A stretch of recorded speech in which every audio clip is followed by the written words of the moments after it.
Hello, my name is Chris, and today I want to tell you all about how and why I got into so much debt. There goes the dog. I want to tell you this now because I just paid off one of my credit cards last week. This is great news for me, but I get that it's probably confusing news for you if you are a subscriber or regular viewer of my YouTube channel. Because normally we get together here every Thursday and I talk to you about quitting smoking, about addiction, alcoholism and sometimes depression. So why am I now suddenly talking about debt and money?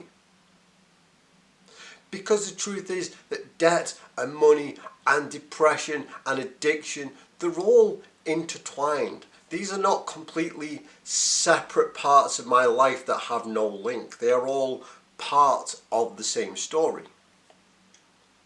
Quite often when I make these videos, I will tell you things about how my addictions and my depression affected me physically, mentally and emotionally, and sometimes even spiritually.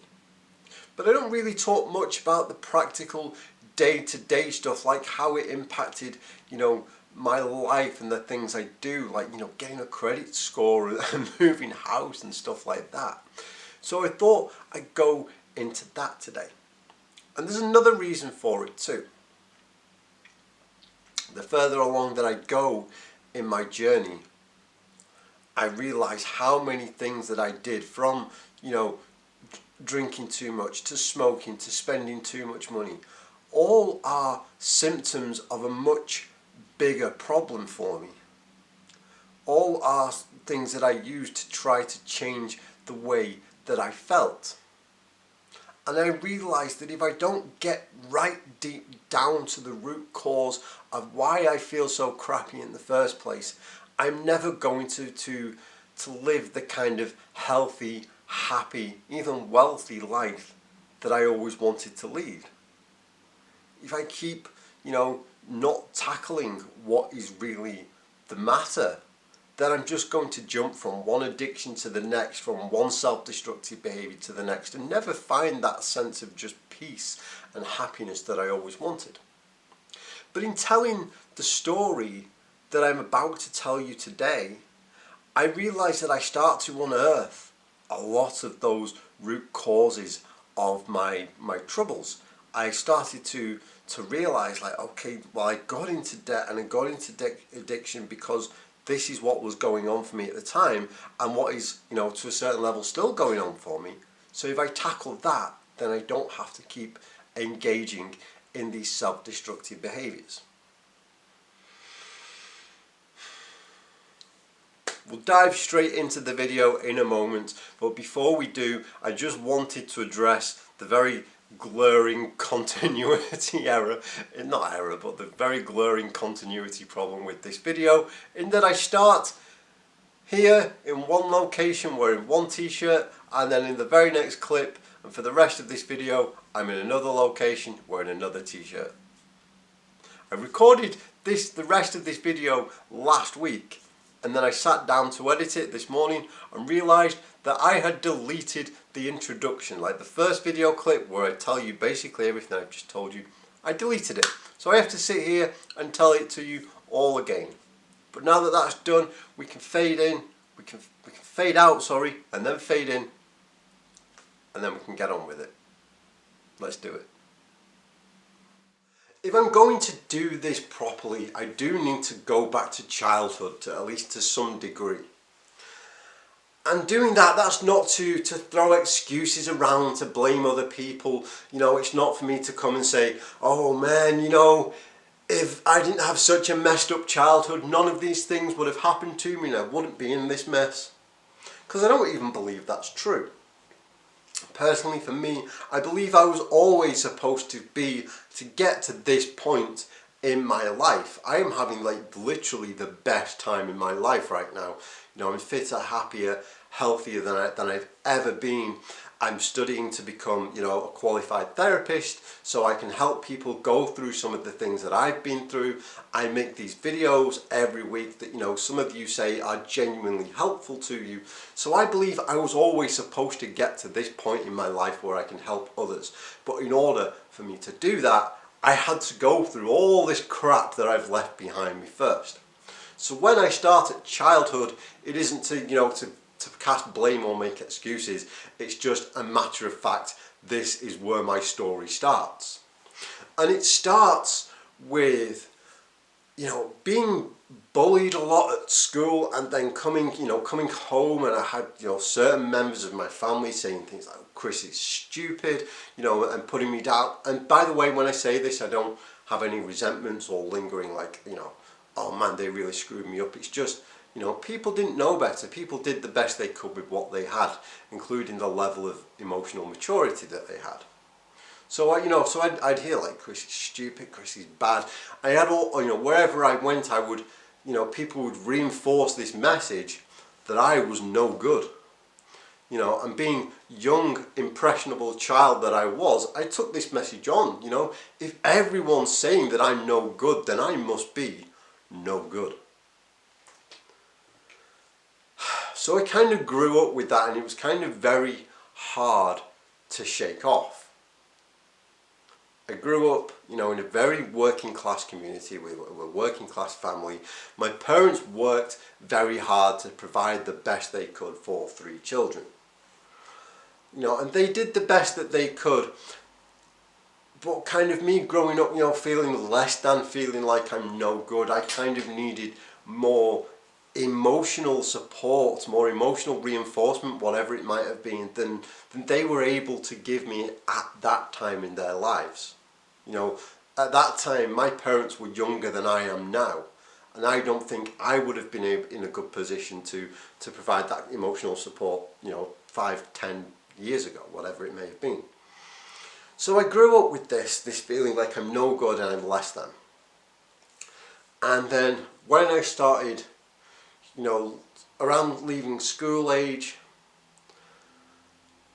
I really started to like counter that in a really weird way by hoarding things. It was like this low level hoarding stuff. You know, I had like, I was really into reading. In fact, even today, the biggest thing in my like physical possessions in my life, I have too many books. So I always had too many books. I would always like, you know, I have to get all the DVDs and all the CDs and, you know, all the games for the, like, from a games like at the Super Nintendo, I had all those, and for the Sega Master System, I had to have all the games. I would hoard them and keep them. Even if they broke, I had to keep them to show this collection, because like, look, I can't be no good if I have all this stuff, right? Because good people get good things. Then I started to make my own money. Around being 15, 16, I started to get part-time jobs, and I left school and I went to sixth form college, which I think if you're in America is just like the last 2 years of high school. So I worked, I had it, you know, and I remember I had this job where I would get up in the morning and go and open this little shop. And then, you know, so the owner could basically have a lie in, and then he'd come and I'd go to school, and then I'd come and work the shop at lunchtime, and then finish college, and then go, you know, work the shop until it closed. So I did all this to make money, but I never, you know, at that age, I never spent the money on anything good.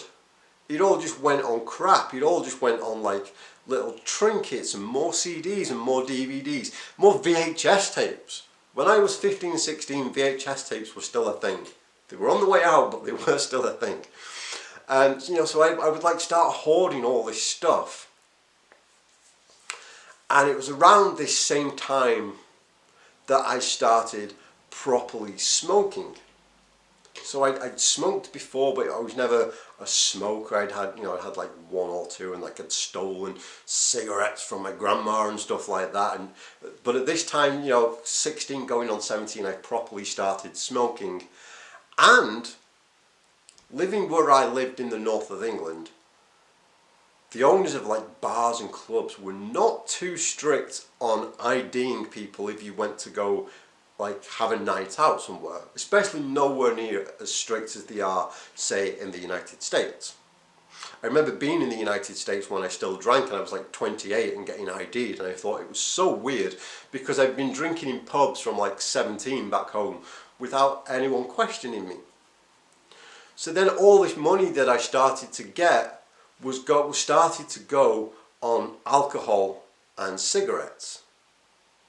And I was learning at this time that alcohol and cigarettes and stuff would change the way that I felt. I still went around with this low self-esteem, with this self-loathing that I'd never been able to shake, and never even, grasp the concept that I could shake it. I would seek out situations and people that would reinforce the idea that I had about myself. I'd grown up and I developed this idea that Chris is, pardon my language, that Chris is basically shit. So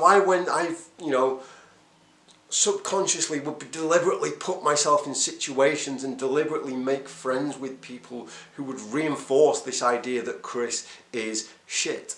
Because I could not, this is not like I tried and I wasn't capable, it's something that never occurred to me. But, if I have this idea in my head, I can't then, be proven wrong. So I would, subconsciously go and find people and places that would reinforce this idea. So I thought I had these really good friends. And when I look back at it now, they were just horrible people.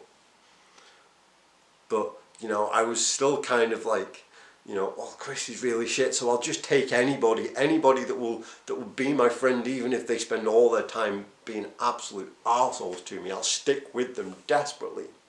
So all this self-loathing and this fear and, and never getting that kind of love and just, general niceness and respect that people, would want, or especially that I wanted, never got it. I had to change the way that I felt because I felt so bad all the time, even if I wasn't consciously aware of it.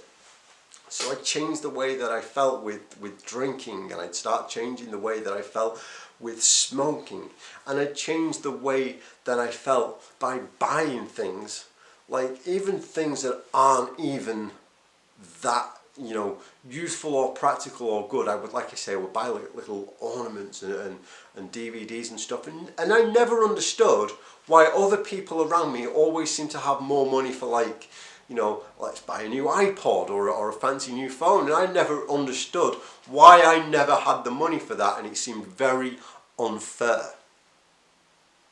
Of course, I was young, I was, in an emotional mess. I didn't know what was going on. Now it obviously makes sense to me. I was spending all of my money on alcohol and cigarettes and junk. So yeah, I'm not going to have all the money for the expensive iPods and things. But it fueled me, and it made me jealous, and it made me angry, and all that kind of tore me up, and turned my stomach into knots and made me very bleh. It just added to all this toxicity that was already within me.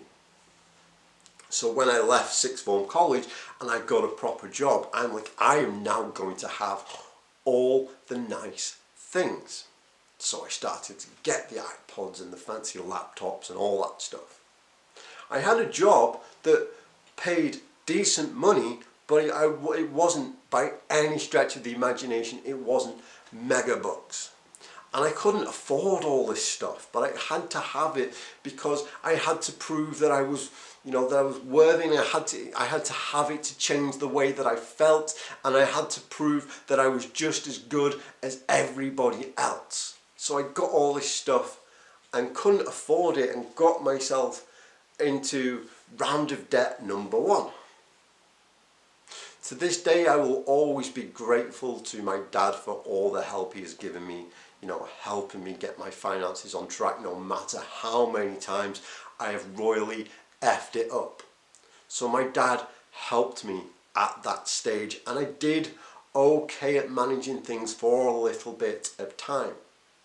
but I still went around feeling worthless, and I still went around, you know, at this point I've shared in other videos about my depression story, so at this point my depression is getting more intense and more prolonged and more severe.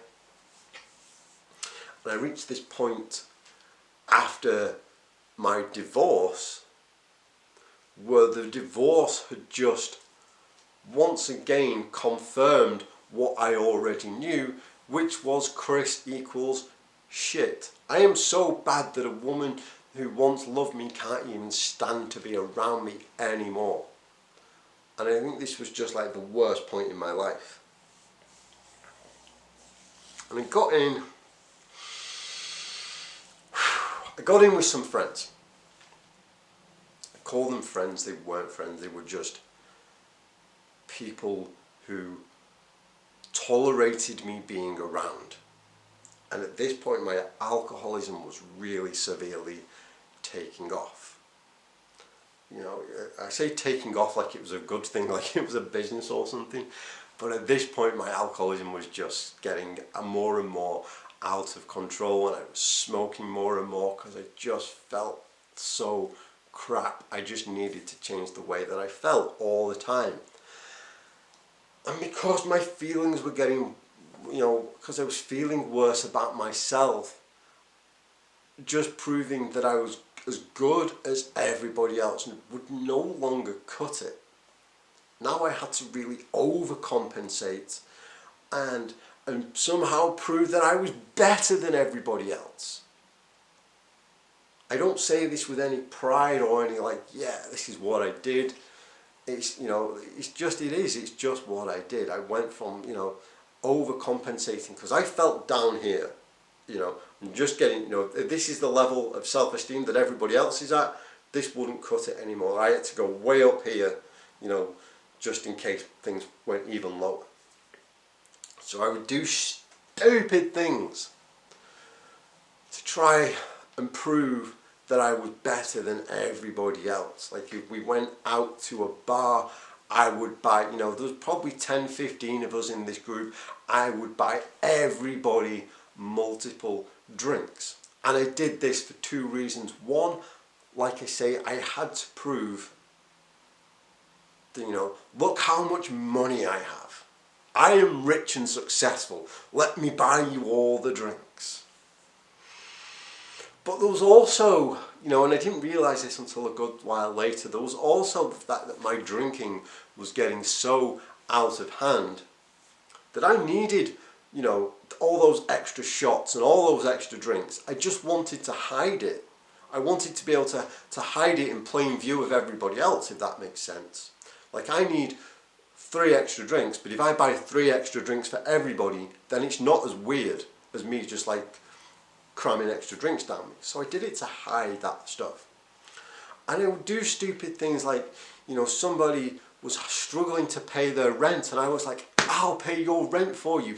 I couldn't even afford to pay my own rent. At this point, my divorce had gone through. I was living in the box room at my parents' house and I did not see how ridiculous it was to be going around pretending I'm successful and whilst living in my parents' house, which, you know, the box room was about this big.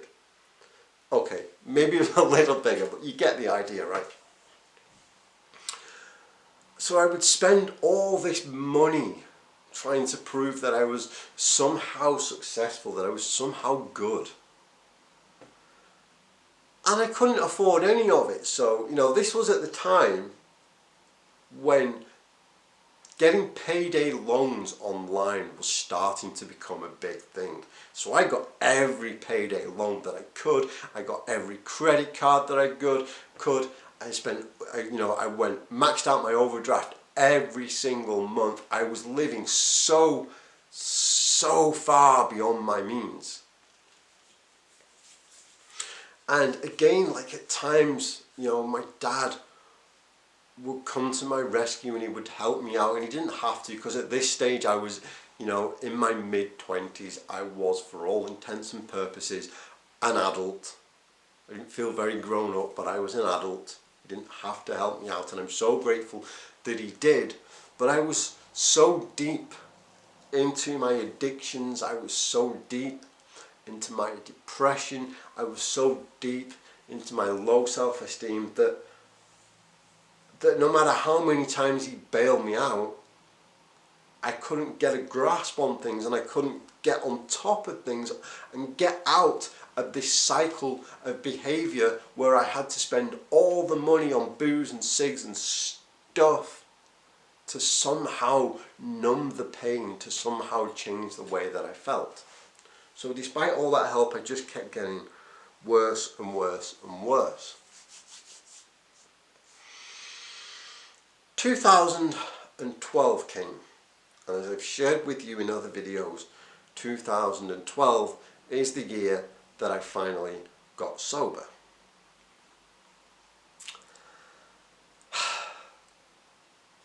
I remember very clearly, you know, I've shared before, I went to AA for a couple of months in early 2012, then I relapsed, and then I got sober properly in October of that year. And as I was gearing up to get myself, you know, really commit to being sober, I remember I wrote 3 things down on a piece of paper that I was going to do, which was get sober, sort out my debt, and sort out my depression. So I went to AA for the sobriety. I went to my doctor for the depression. And I went to a charity called Step Change for the debt. I think Step Change were actually called something else in 2012, but that's where I went. So this organisation, Step Change, they are not a debt management company, they're like a charity or at least a non-profit, I'm not entirely sure, but I know that they definitely don't make a profit from helping people tackle their debt. And I spoke with these people and they helped me put together a debt management plan to write to all my creditors, and you know, and I paid them a flat fee every month, you know, and then they distributed it among my creditors. And I stayed on this for a good while and started to pay things off. Really took it seriously. I got my spending under control. I started to make good, positive decisions because now I was sober, and now I was starting to tackle this idea that Chris is no good, and actually realised, you know what, Chris is okay. I wasn't quite at the point that like Chris is good yet, but I was like, okay, Chris is okay. You know, and I started to pay off some of this debt, and about a year into my sobriety, I went self-employed, started my own business, worked really hard, and I'm really proud of what I did as a result of starting this business, because from doing that I was able to move out of that tiny little box room at my parents' house and move into my own place, pay all my bills, keep on top of the bills, and pay off a huge chunk of debt. By the time I got sober, by the time my drinking ended and I got sober, I probably had it was around 14 to 15,000 pounds of debt, which I know is not the worst compared to, you know, I've seen people talking, they have like hundreds of thousands of pounds of debt, but 14 to 15,000 pounds is not a small number by any stretch. So I took a huge chunk out of this debt, and I got myself into a point where I was financially responsible, and I was doing the responsible adult thing. I was no longer relying on my dad to bail me out. I was bailing myself out, paying all my bills, looking after myself. Yeah, I've done it. That should have been the happy ending. And then the depression came again. Started 2000. In fact, it started a little earlier, end of 2016 into early 2017. The big, soul-destroying, suicidal depression. The one that I've talked about in other videos, where I would wake up every morning wanting to end it all. Couldn't even get the energy to go and do that. Would just spend all day in bed, just feeling the worst that I'd ever felt in my whole life.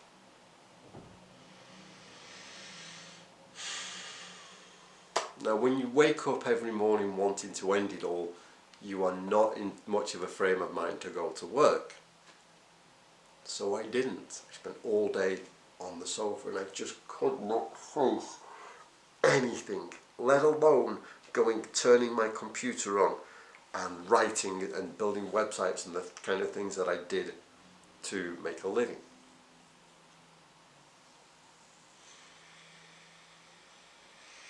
This would naturally cause me problems, because now I wasn't working. I mean, I had a bit of money that I could sustain myself for a little while, but sooner rather than later, bills weren't getting paid, debts weren't getting paid, letters would come and be like, okay, you owe us this, and I couldn't even face it.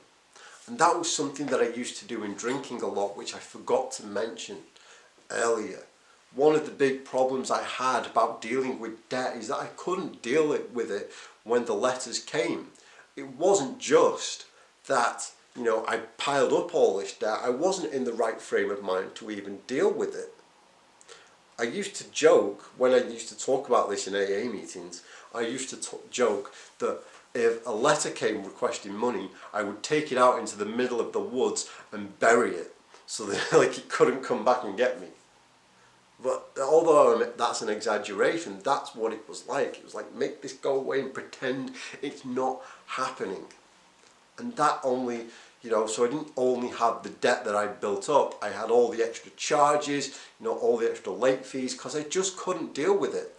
And these letters would come, and like, oh my God, I feel terrible, so now I smoke more, now I get even more drunk and spend even more money. My addiction gets worse, the consequences of my addiction gets worse, my debt gets worse. So when it came to this, the big depression of 2017 that I've spoken to you about so many times, it started to get like that again, where not only was I rapidly running out of money because I couldn't face going to work, I couldn't face the bills and the letters and the demands for money that I was getting. Over the course of my sobriety, I had whittled that debt down from 15,000 to maybe £1,500. I had gotten rid of trying to do the maths. I had gotten rid of 13 to 14,000 pounds worth of debt, and I had 1,500 round about that left. I had done so well up to that point. And then the depression came and I couldn't deal, and all the debt started to build back up. And it was like, oh no, here we go again. This time I did not get my dad to bail me out in any way, shape or form. I'd already paid off all that money by myself, and I was like, okay, I'm going to do it again. So when I got out of the depression, as I started to piece my life back together, I had to sort of basically start from scratch. At some point with the debt management plan, Step Change, the charity, had said, look, you've paid off most of the debt, you might as well do this on your own now. And I was doing so good up to that point. Now I had to go back to Step Change and say, look, I'm even, I'm in a worse position than I was before financially. My debt wasn't as severe, it was maybe £6,000 or £7,000, but because I hadn't worked for so long, I had no money to pay for it. In fact, I don't even know quite how I managed to sustain myself for so long. So this time they put me on a token payment plan where I would just pay off, £1 here, £1 there, £1 there. And I thought I'd given them all the list of my creditors, but I hadn't. I had these 3 credit cards that I'd taken out in my depression when I just said I don't know how I sustain myself. Yes, I do. I took out more debt like a fucking idiot. Sorry for swearing. Because I wasn't in the right frame of mind. I made poor decisions when I was depressed. It was easier to take out a credit card than to get off the couch and go to work. I'm not proud of it. I know it was a dumb thing to have done, but I did it. You know, I talk a lot in my videos these days about make good decisions. And it's something that is really important to me because I have a history of not making good decisions. And I'm not even blaming the depression. It's just that was a crap decision that I made. So I had step change paying off all, you know, the rest of the debt that was lingering from the post-sobriety paying off debt. Now I had all these credit cards that I had to pay off too. And it took me, you know, all of 2018 to just get back to a place where, okay, now I don't panic about money anymore. You know, I know as long as I'm working, I know my rent is going to get paid, my bills are going to get paid this month, my debts are getting paid. I had these 3 credit cards. I paid one of them off in full today. So I'm feeling really good right now. I've gone from all that debt and all that problem to like, yes, this is finally all under control. My debts have gone from, you know, 14 to 15,000 to around £1,500, then up to £6,000-7,000, and now they are down. I owe £3,000.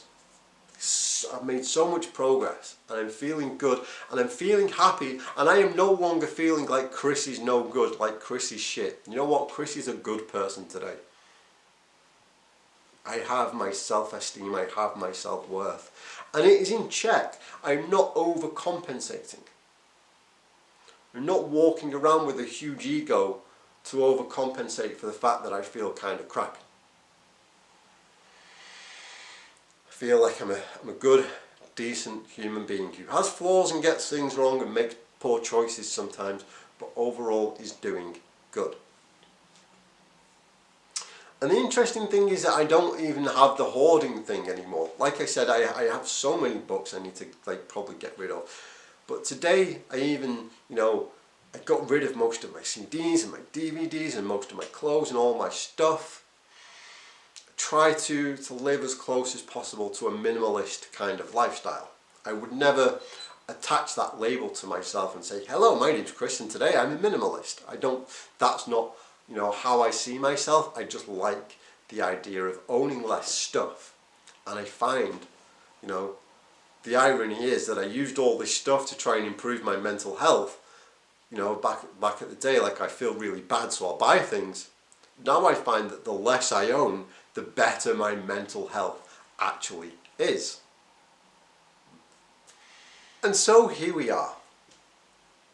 I used to say that my addictions destroyed my life, but now I look back on it, I don't think that's the case. I think my addictions led me down the path that I was always supposed to go down, giving me the experiences that I needed to be able to stand in front of this camera and say things that might be helpful to other people who have been in similar situations. I believe that my addictions took me down the path that I needed to go down to be able to be now training to become a qualified therapist. I've made so much progress. You know, I quit smoking, I got sober, I got my physical health in a much better, you know, at a much better level. Maybe one day I'll make a video about, you know, my physical health and all those changes, because it is something that I'm quite passionate about these days. And my financial health is finally coming together. So it can be done. I mean, if you'd have told me years ago, like, you know, Chris, one day you will be out of this mess, I don't think I would have believed you. But I am not that person that I was all those years ago. I have to accept that it was me. I can't disassociate from that person because I still need those experiences, especially to sort of keep me on track.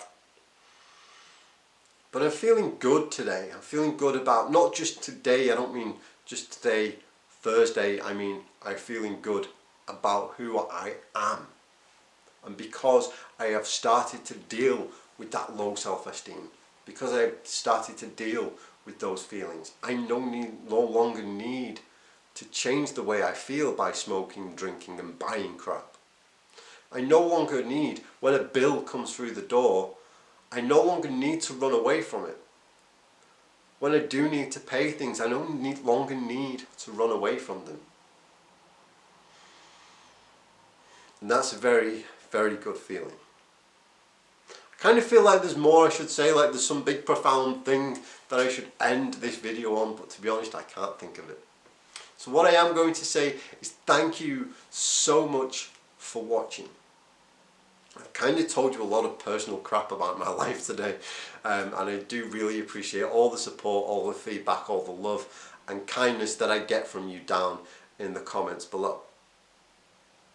If this is the first time watching one of your videos, if this is the first time watching one of my videos, please consider subscribing for more videos on a weekly basis. Otherwise, I will just say thank you so much for sticking with me over what has probably been a very long video. I will see you next week. Goodbye.